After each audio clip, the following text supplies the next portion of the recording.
Well, the Journal has somehow convinced the town manager of Clifton Forge to come out on a kind of freezing cold day with the wind to talk about what is commonly known as the A Street water line problem. And Chuck, the town first realized this problem of a 6-inch water line. You said it was discovered by some fishermen, but at any rate, Chris, you knew and the town knew that you were losing a bunch of water. So you found the broken water line, which is actually under the Jackson River. Right, it lays on the bottom of the Jackson River, and at one point in time it was encased in concrete. But through the years, I understand that the river flow and rocks moving downriver have ruptured not only the casing, but the water line itself. Is that a correct description of it? And so finding the problem is one thing, being able to finance and or fix a problem. Does anybody have any idea how old this line was? I don't have any idea how long the line's been in the river. I would assume it's been there for many decades. I mean, do you have any records of that, Chris? From my understanding, that line was put in when they replaced the old covered bridge, which was the original A Street bridge. This was supposed to be a temporary line, which became permanent. And this line is the water line that the town uses to serve this side of the river, Verge Street, Mound Street, County Line Road, Fraser Hill. But it does not go to Iron Gate. There's a different main further downriver that goes to Iron Gate. So. Well, Chuck, you're getting the reputation of having bad luck with water lines this last couple years. For what they seem to follow you, and yet you seem to be the fixer too. I mean, this is at one point you were probably talking about tens of thousands of gallons per day. I think, yeah, absolutely. I think the figure that I heard, and I think Chris just shared with us, is probably estimated around 1 million gallons a week going in the river. And it was so difficult to find because it was in the river. You couldn't see the flow. It was hidden. So, and this line, as it lays now, lays right on the river bottom, which, since we're having to replace it, the line has to be buried a minimum of 3 feet below the river bottom to the top of the line. So we have to dam the river, coffer dam the river. Hammond and Mitchell will be trenching the river, putting the line in underneath the river, encasing it in concrete.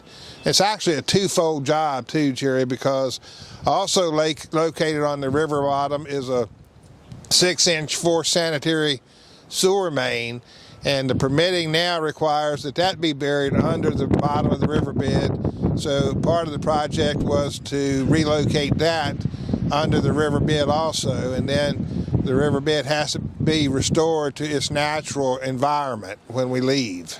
Sounds like a complicated and expensive project. So can you give the public an idea, what are the costs involved, number one, and two, it looks like the project is underway, as you mentioned. Right.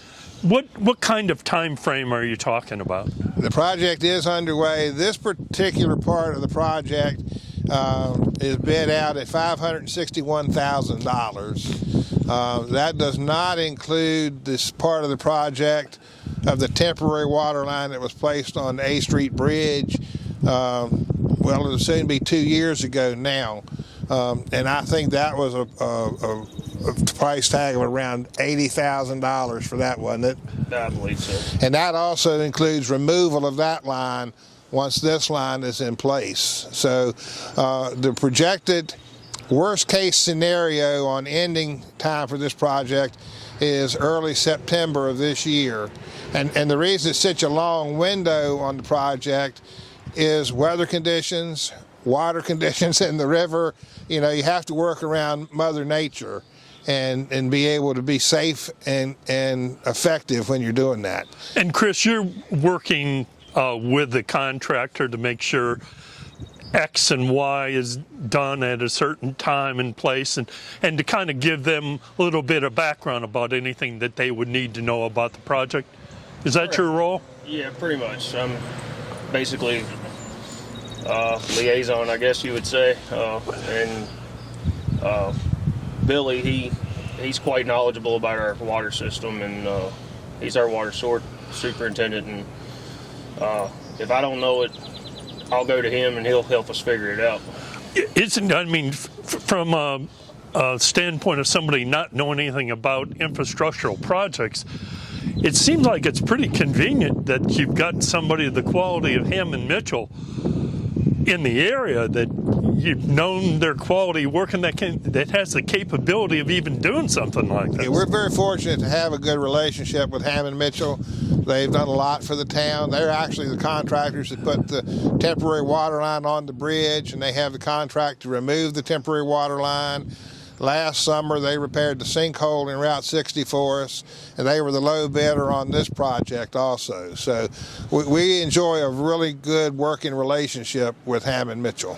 And people who are taxpayers in Clifton Forge, they probably want to get a feel for, okay, how much of this is local cost, and if it's grant, how much of it's grant, and which agency was helpful with Actually, no taxpayer money is being spent on this project. This project's being financed or paid for 100% through our original round of ARPA money, American Rescue Plan money.